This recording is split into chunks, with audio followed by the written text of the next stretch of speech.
The SABS is one of 18 agencies of the Department of Trade, Industry and Competition that has been navigating years of fiscal and operational challenges, which led to the entity being put on administration in 2018 for about 5 years. The entity is once again going through similar challenges. This time its top management is being accused of mismanagement and maladministration. Well, these accusations will form part of an investigation following a plea by Union Nehau, members of parliament and whistleblowers for Minister Parks Dow's intervention. The whistleblowers have been contacting both the office of the ministry and also the department, claiming all of the allegations that are stated before us.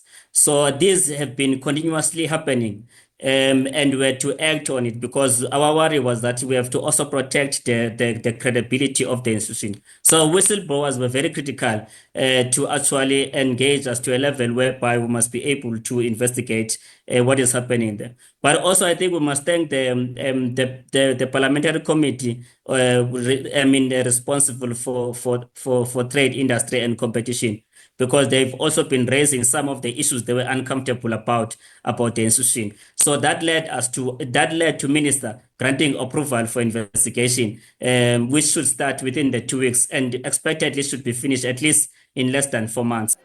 It's believed workers are amongst those blowing the whistle in a bid to save the entity. They're accusing management of targeting those that raise questions on the running of the entity.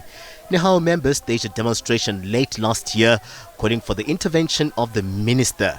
The union's Zolani Masoleng says the investigation was long overdue. Nothing positive is happening there. They have lost accreditation status of the cement lab last year. As also another example of this incompetence.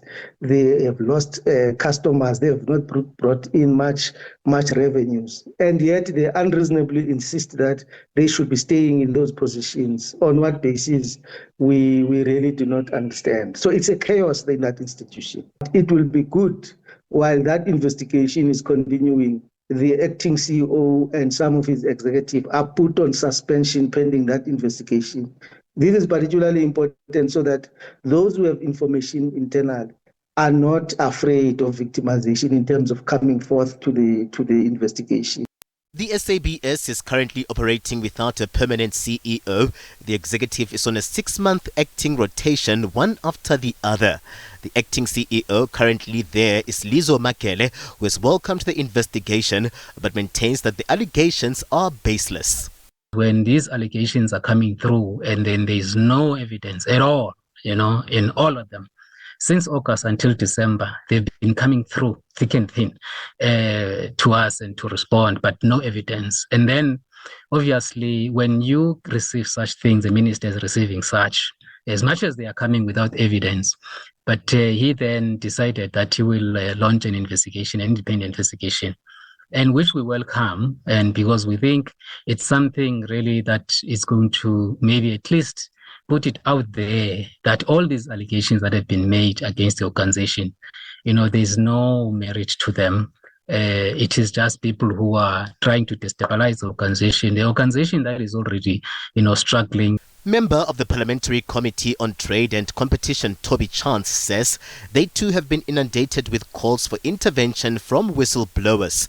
The SABS was hit by a cyber attack in November 2024, affecting critical systems that are said to have been inoperable, rendering the SABS unable to perform its most basic functions, including product testing, issuing certificates, paying salaries, or billing customers.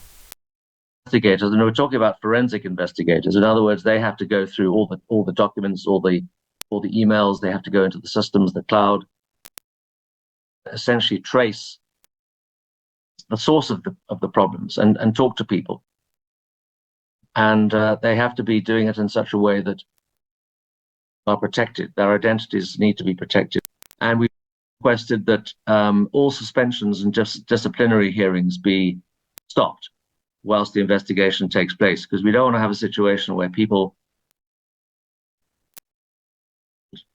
Minister Dow will in the coming 2 weeks announce further details around the independent company that will carry out the forensic investigation. SABS workers remain concerned about the management, with the executive saying the allegations must be tested. MPs want the outcome of the investigation to be made public. Katlego Legodi, SABC News in Johannesburg.